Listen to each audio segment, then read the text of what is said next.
I turned 31 last June, I had a midlife crisis. I think my subconscious kind of looked at my eating habits, my lifestyle and lack of exercise, and just kind of figured it out. So I was going to do something rash. You see, I'd always wanted to do something like on the scale of like a Greek hero. My twin brother, Mike, had already done that.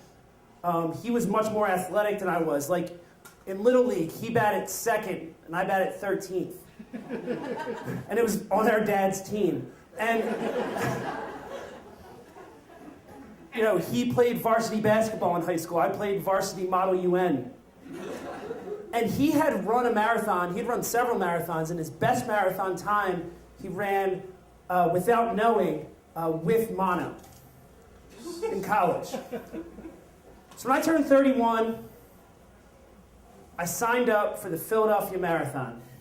And I put it on Facebook, and I was really excited. People were like, that's awesome. But people who really knew me are like, Steve, are you sure? Because like I never really run more than like a mile in my life. But I got a training program. My brother started helping me. He had run a couple. So I started training in the summer, and it was great because I'm a teacher, and I could run whenever I wanted. But then the school year came, and like sleep was an option in the mornings, and I have asthma. But the date came last November for me to run the marathon. It was November 21st, and I was committed to at least giving it a try. Okay?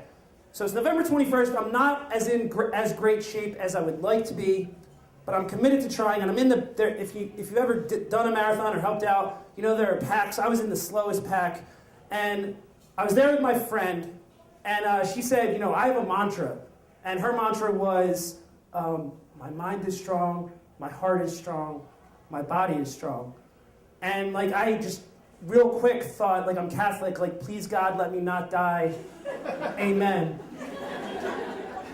And so I start the marathon, it's like great, like lots of energy, like the mayor's there, like we're running, it's like a beautiful day, but like I get to like mile 2,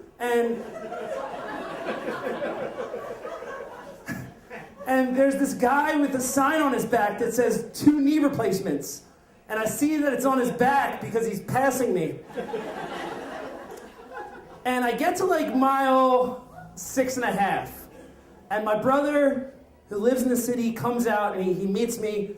He sees me there and he comes out and he starts, I'm running, he's walking alongside me. And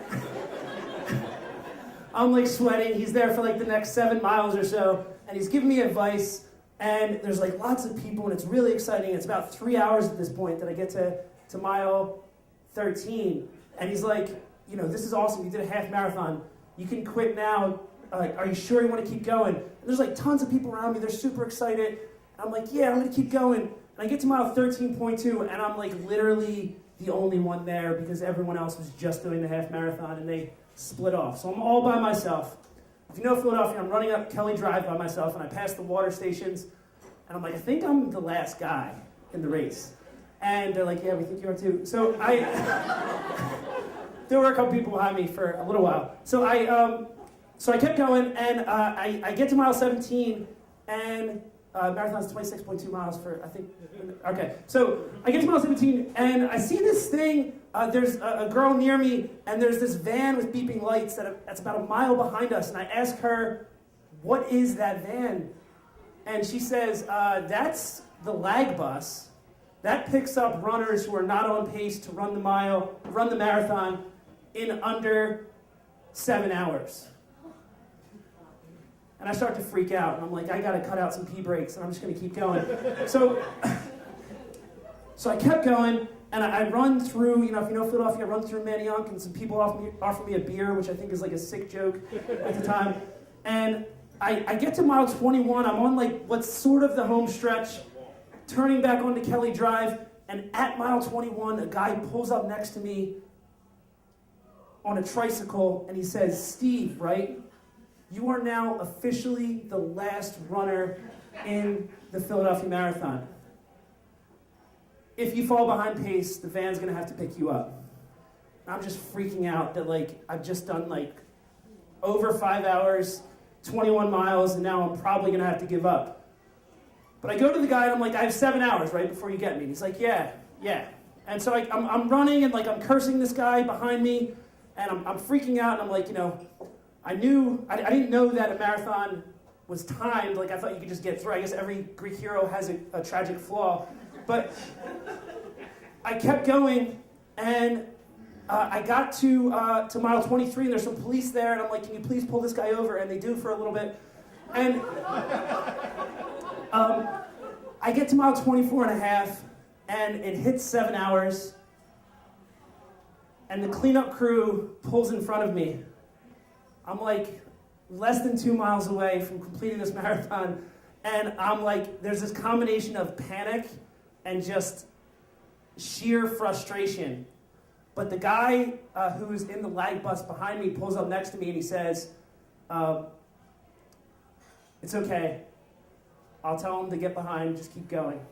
And so I'm like hobbling along and, feeling bad that I'm holding all these people up.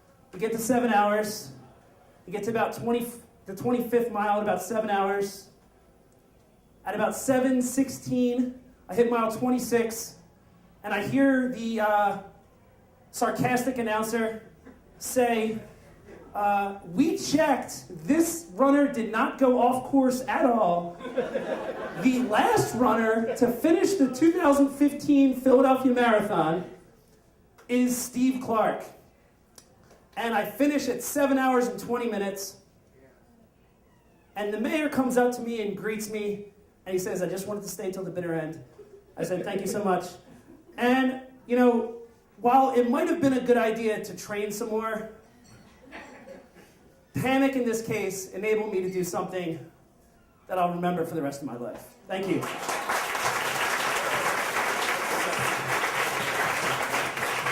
Steve, everybody.